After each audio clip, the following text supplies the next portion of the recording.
Hello my dear lovely folks, I hope you all are doing well. So this is a video part series spotting of this Java playlist. So today in this video I will let you know about constructor and its type in Java. So let's get started. So basically constructor in Java is a special type of method that is used to create an initialized object of a class. It has the same name as the class and does not have a return type, not even void. The primary purpose of a constructor is to ensure that an object is properly set up and in a valid state when it is created. So इसका meaning क्या होता है? A constructor in Java is a special type of method that is used to create an initialized object of a class. So basically in simple meaning में जो हमारा constructor रहता है वो constructor same like हमारा class name होता है, but class name में हम लोग क्या करते हैं, मेथड नहीं डिफाइन करते, but constructor is a type of method, वो हम एग्जांपल में देखेंगे प्रैक्टिकली. So इसका फर्स्ट टाइप है default constructor. So default constructor in Java is a special type of constructor that is automatically provided by the Java compiler if no constructor are explicitly defined in a class. It is a constructor that take no argument and is responsible for initializing the objects, attributes or field with default values. Default constructor ensure that an object is in a valid initial state when it is created. ये जो तीनों point है वो मैं practically prove करके दिखाऊंगी.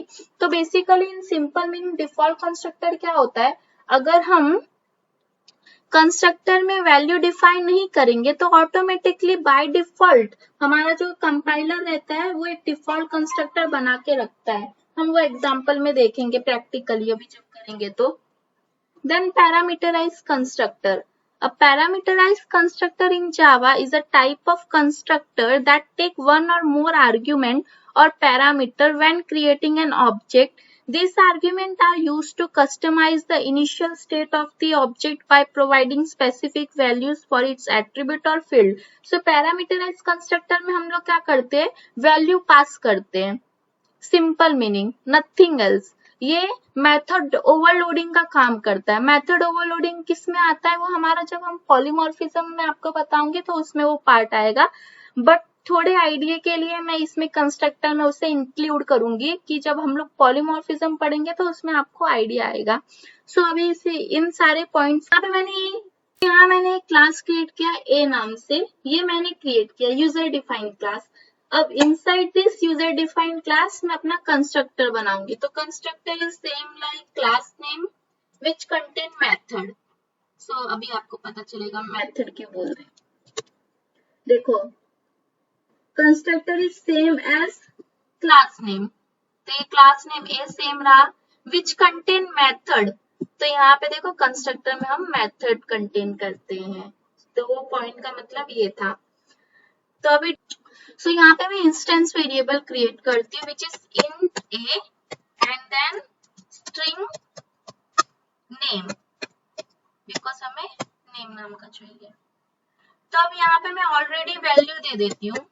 First में खुद ही वैल्यू दे देती हूँ, नेम इक्वल्स टू नल दे देते हैं बिकॉज ये डिफॉल्ट है, तो इसमें डिफॉल्ट वैल्यू आएगी. अभी हम क्या करेंगे, यहाँ पे मैं वॉइड शो नाम का एक मेथड क्रिएट करती हूँ. void show, वो क्या शो करेगा, हमारा आउटपुट शो करेगा. सो सिस out,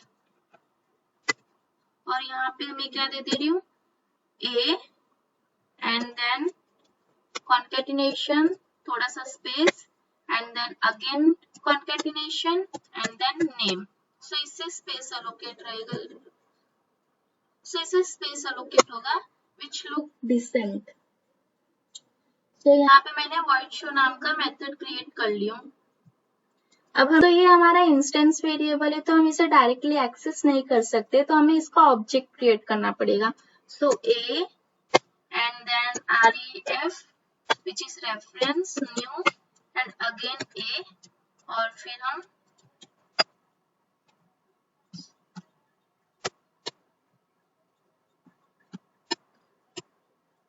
put semicolon and then ref dot show. So यहाँ पे हमारा show मेथड अब कॉल होगा. तो run as administrator let's say.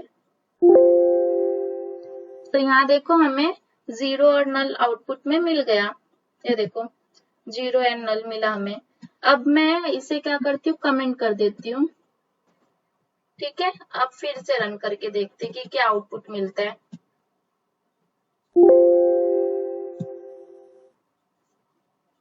तो हियर यू कैन सी हमें 0 और नल मिला आउटपुट में। वो कैसे मिला, क्योंकि जो हमारा कंपाइलर है वो ऑटोमेटिक डिफॉल्ट कंस्ट्रक्टर क्रिएट कर ही देता है अगर हम क्रिएट नहीं करते हैं।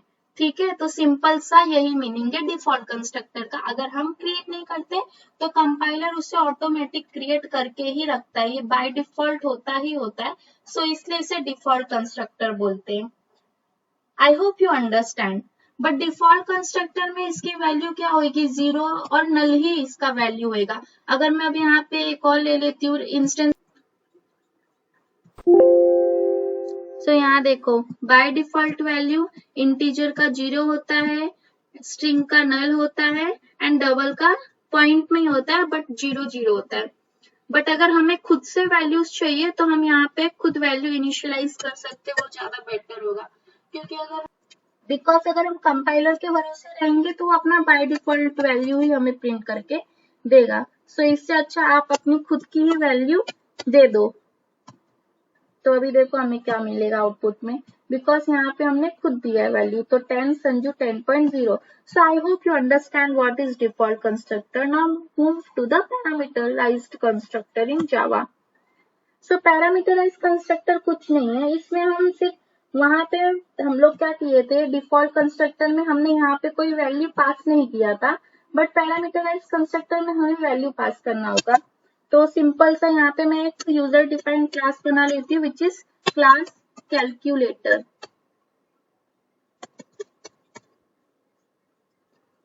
क्लास कैलकुलेटर एंड देन इसके अंदर अभी हम कुछ मेथड्स ले लेते हैं which is public int and then add. Because हम कैलकुलेटर कर रहे हैं तो फिर हमें एडिशन, मल्टीप्लीकेशन, सब्सट्रैक्शन ये सब लेना रहेगा। तो int n1 comma int n2। ठीक है, और यहाँ पे हम दे देते हैं रिटर्न n1 प्लस n2। ठीक है, और अभी मैं यहाँ पे और एक मेथड बनाती हूँ which is public double and then add, same method name. और यहाँ पे ले लेती हूँ मैं double n1 comma double n2 comma double n3। ठीक है, तो यहाँ पे हमें क्या रिटर्न करना पड़ेगा, return n1 plus n2 plus n3। Simple. तो ये भी हमें इसके लिए सो इतना हो गया। सो अब हमें यहाँ पे क्या करना है, अब इसका ऑब्जेक्ट क्रिएट करना है। तो हम क्या करेंगे, कैलकुलेटर एंड देन यहाँ पे दे देते हैं हम ओबीजे, बिकॉज हमें ऑब्जेक्ट क्रिएट करना है, न्यू एंड अगेन कैलकुलेटर। सो हमें किससे कॉल करना पड़ेगा, पहले तो हमें यहाँ पे पैरामीटराइज्ड कंस्ट्रक्टर है तो हमें यहाँ पर वैल्यू पास करना रहेगा। सो यहाँ पे मैं इंस्टेंस वेरिएबल num1 ले रही हूँ जिसमें मैं अपना वैल्यू स्टोर करूंगी which is obj dot lets. So अब हम हमारे ऑब्जेक्ट को कॉल करेंगे। सो obj डॉट हमारा क्या है, ऐड है। ठीक है, एंड ऐड में हमारा क्या है, पैरामीटराइज्ड कंस्ट्रक्टर है। देखो यहाँ पे हमें वैल्यू मांग रहा है तो हम किससे किससे ऐड करेंगे, 4 एंड 3 को ऐड करते हैं। अब हम इसको किसी एक इंस्टेंस वेरिएबल में स्टोर कर लेते हैं। सो लेट्स से num1 में स्टोर कर ले रहे हैं, int num1। और यहाँ पे सेमीकोलन sysout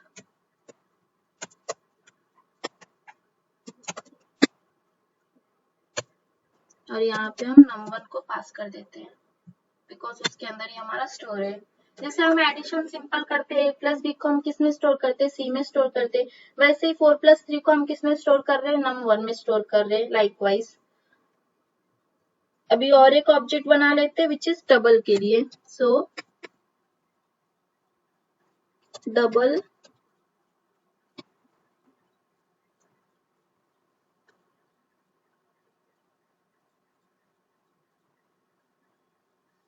सो obj डॉट डबल, सो ये हमारा एक हो गया ऑब्जेक्ट क्रिएट हो गया विच इज ऐड के लिए, जिसमें हमने 2 पैरामीटर दिया था। अभी 3 पैरामीटर के लिए हम ऑब्जेक्ट क्रिएट करते हैं which is obj dot again add. यहाँ पे देखो हमें सजेशन मिलता है, देखो डबल के लिए तो हमने डबल लिया था, तो हमें डबल वैल्यू पास करना है 0.8 एंड देन यहाँ पे मैं दे देती हूँ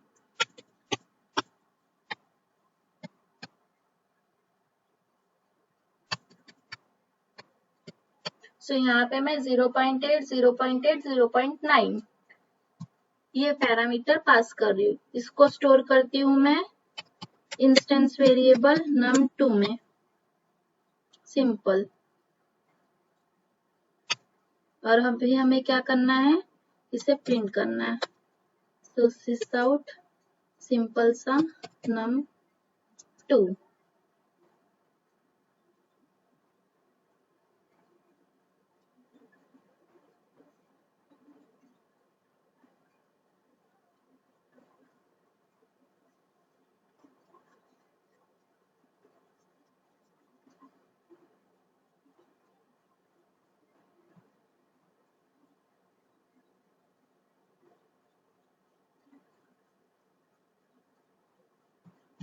सो ये हमारा डबल वैल्यू है, तो हम इसे डबल में स्टोर करेंगे, ना कि इंट में।